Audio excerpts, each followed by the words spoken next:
Kembali di Profit CNBC Indonesia dan dialog akan kita lanjutkan. Saat ini masih hadir di studio CNBC Indonesia Dr. Rina Setiawati, Chief Operating Officer dari Eka Hospital Group, serta Dr. Muhammad Syahril, juru bicara Kemenkes Republik Indonesia. Dr. Rina dan Dr. Syahril, terima kasih banyak masih bergabung dan kita akan lanjutkan diskusinya. Saya mungkin akan ke Dr. Syahril terlebih dahulu.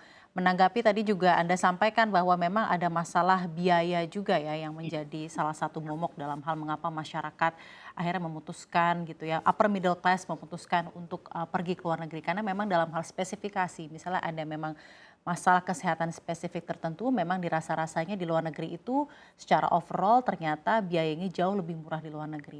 Nah, di satu sisi mungkin juga yang ingin saya tanyakan adalah mengingat biaya itu sangat berkaitan dalam hal berobat itu sangat berkaitan dengan asuransi, Dok Syahril. Kita ketahui produk-produk asuransi kesehatan yang ditawarkan gitu ya di masyarakat itu mencakup begitu banyak layanan-layanan rumah sakit luar negeri pula yang memungkinkan dan memudahkan masyarakat, ya sudah saya ambil asuransi ini karena toh juga sudah mencakup layanan dari rumah sakit lainnya di luar negeri dan mungkin dirasa juga lebih mumpuni servisnya. Tanggapan Anda seperti apa mengenai hal ini? Masalah biaya ya, nanti Dokter Rina kita diskusi ya. Artinya, kita tidak bisa mengatakan bahwa biaya di luar negeri lebih rendah dari kita, karena harus apple to apple ya, karena berbeda penyakit, begitu ya. Nah, ini harus dilihat sebagai bagian dari utuh untuk perbandingan. Tetapi seperti penegasan saya dan Dokter Rina tadi, yang middle up class tadi, itu memang memilih karena dia mempunyai kemampuan untuk membayar. Jadi mereka bayar berapapun sebetulnya tidak menjadi masalah karena mereka sudah punya kemampuan untuk itu, gitu ya. Sehingga bagi kita saat ini mengoreksi totalitas tadi. Nah, kalau dirasa umpamanya ada layanan alat kesehatan yang canggih mahal, itu kita lihat sebabnya apa. Apakah karena ada pajak masuk ke Indonesia yang lebih tinggi, kemudian apakah obat juga terlalu mahal, ini kita urai satu persatu ya. Tapi secara keseluruhan kami mengatakan bahwasanya tidak bisa dibanding apple to apple masalah biaya di sana di sini karena penyakitnya juga belum tentu sama. Hmm. Jadi memang tidak perlu dibandingkan ya, karena juga pelayanannya juga berbeda. Iya, Saya akan beda. beralih kembali, terima kasih Dok Syahril tanggapannya dan saya akan beralih kembali ke Dok Rina. Lalu all in all sebenarnya Dok Rina, bagaimana rumah sakit dapat meningkatkan kualitas tenaga medis dan juga fasilitas teknologi agar mampu bersaing dengan rumah sakit di luar negeri walau kita ketahui ini PR yang juga perjalanannya akan begitu panjang. Silakan Dok. Sedikit demi sedikit, apa yang kita lakukan saat ini memang harus kita improve, dengan segala keterbatasan maupun kemampuan kita, itu harus ada improvement. Yang pertama adalah dari sisi fasilitas. Kita lihat kalau kita benchmarking ke rumah sakit lain yang ada di luar negeri, desain, kemudian fasilitas dan lain sebagainya itu sangat mendukung ke arah kenyamanan pasien. Nah, oleh sebab itu fasilitas di tempat kita juga tentunya harus didesain dan redesign ke arah sana. Mengutamakan comfort dari pasien, feel, like, kemudian semuanya itu harus mendukung ke arah yang saya sering sebutkan sebagai services 5-star hotel. Nah, ini yang harus kita improve karena belum semua rumah sakit menyadari hal tersebut meskipun dalam skalanya masing-masing. Kemudian dalam hal teknologi juga kita sebetulnya tidak kalah dibandingkan dengan rumah sakit lain. Bahkan pada beberapa sisi kita lebih menang dibandingkan dengan rumah sakit yang ada di luar negeri. Nah, masalahnya apakah masyarakat di Indonesia sudah terekspos bahwa sebetulnya kita memiliki teknologi yang kadang-kadang memang lebih baik dibandingkan dengan di rumah sakit lain. Contohnya ada robotik untuk navigasi khusus untuk ortopedi, itu kita hanya ada satu-satunya di Indonesia dan di Southeast Asia. Di Dan Eka itu Hospital di ini. Eka Hospital dan di Singapura, di Malaysia hal itu tidak ada. Nah, kemudian hal-hal lain seperti automation farmasi untuk mengurangi medication error dan sebagainya itu adalah hal-hal yang sebetulnya harus kita kembangkan atau kita improve terus. Nah, sedangkan untuk masalah SDM-nya atau dokternya, ini memang saya punya satu keyakinan yang mungkin nanti Dokter Syahril juga mungkin bisa mengamini bahwa kualitas dari dokter-dokter kita, dokter spesialis kita itu tidak kalah, bahkan kadang-kadang lebih di atas mereka. Karena adanya suatu jargon atau paradigma bahwa dokter luar negeri lebih dipercaya oleh masyarakat Indonesia. Nah, itu yang harus kita hapus dan sebetulnya harus menciptakan suatu trust kepada dokter-dokter Indonesia bahwa dokter-dokter Indonesia ini sangat-sangat baik dan mereka reputasinya bahkan diakui di dunia internasional lainnya. Nah, untuk itu kita harus memberikan kesempatan kepada dokter-dokter spesialis terutama yang banyak menangani pasien. Seperti tadi disebutkan oleh Dr. Syahril adalah totalitas kesempatan untuk memberikan waktu lebih banyak kepada pasien dan juga untuk berkomunikasi memberikan pelayanan kepada pasien. Ini yang sering dikeluhkan karena mereka seringkali terkesan buru-buru karena pasien banyak mengantri dan sebagainya. Nah, ini mungkin harus sedikit diperbaiki. Ya. Dari segi tenaga medis dan SDM sendiri, kalau memang secara mumpuni, secara qualified dan secara secara kespesifikasian sudah baik dan memang memiliki keahlian yang juga tidak kalah dibandingkan luar negeri, bagaimana dengan kuantitasnya, Ibu? Karena kita ketahui juga kemarin dengan adanya geramnya Presiden Jokowi mengenai berpelesirnya masyarakat untuk berobat ke luar negeri, sampai juga diberitahukan oleh Menteri Pendidikan Nadiem Makarim untuk tetap memberikan juga support ya terhadap Fakultas Kedokteran di Indonesia untuk memproduksi dokter-dokter spesialisasi. Tanggapan Anda seperti apa dan apakah memang secara kualifikasi sudah mumpuni, secara kuantitas seperti apa? Secara kuantitas kita harus lihat tidak bisa digeneralisir, harus dilihat per spesialisasi. Ada beberapa spesialisasi yang jumlahnya mungkin sudah mencukupi untuk sebaran di seluruh Indonesia. Akan tetapi memang harus dilihat kembali bagaimana pola distribusi dari dokter-dokter spesialis ini, apakah memang sudah merata di berbagai tempat yang memang dibutuhkan sesuai dengan pola penyakitnya yang ada di tempat tersebut. Beberapa spesialisasi atau subspesialisasi memang dirasa masih kurang jumlahnya. Nah, ini yang kemudian menimbulkan beberapa inisiatif yang dilakukan oleh pemerintah untuk melakukan percepatan pada pendidikan dokter spesialis dan subspesialis.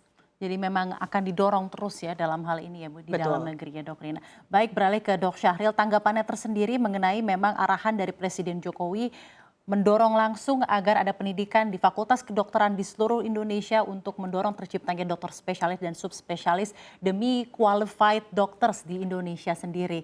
Dok Syahril, silakan. Ya, terima kasih. Saya memberi penegasan aja, bukan mengamini ya. Boleh mengamin juga nggak apa-apa. Jadi untuk keahlian dokter Indonesia, betul tadi kita tidak bisa dibandingkan apple to apple ya. Dan tentu saja kita menganggap dokter itu kan standar ya, baik dalam negeri maupun luar negeri, karena mereka belajarnya sama ya keahliannya. Apalagi dokter-dokter kita dengan spesialisasi, mudah-mudahan banyak juga yang lebih bagus gitu ya, Dokter Ina ya. Nah, tadi masalah kekurangan betul ya.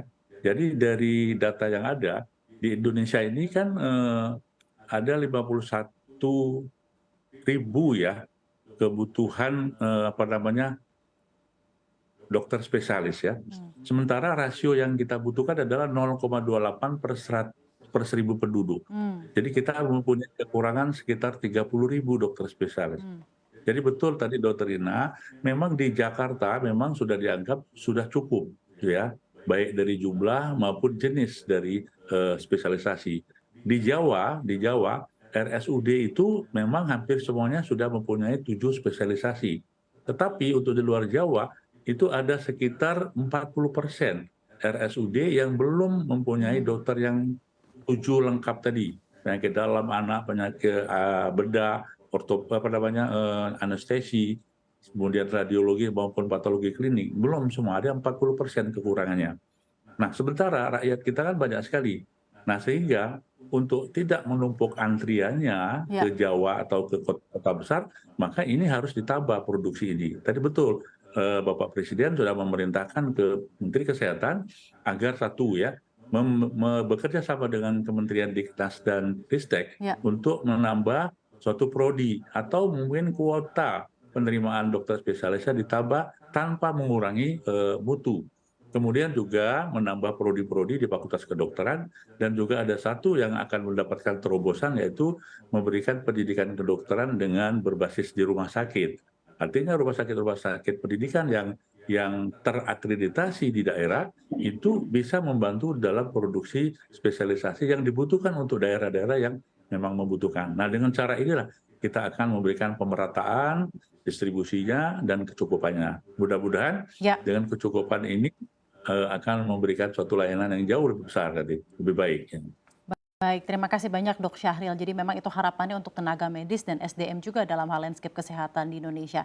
Nah, di satu sisi juga kita ingin bertanya mengenai obat, karena di satu sisi juga kita ketahui dalam hal rumah sakit dan kesehatan harga obat di Indonesia ini memang relatively lebih mahal, Dok Syahril, dibandingkan di luar negeri.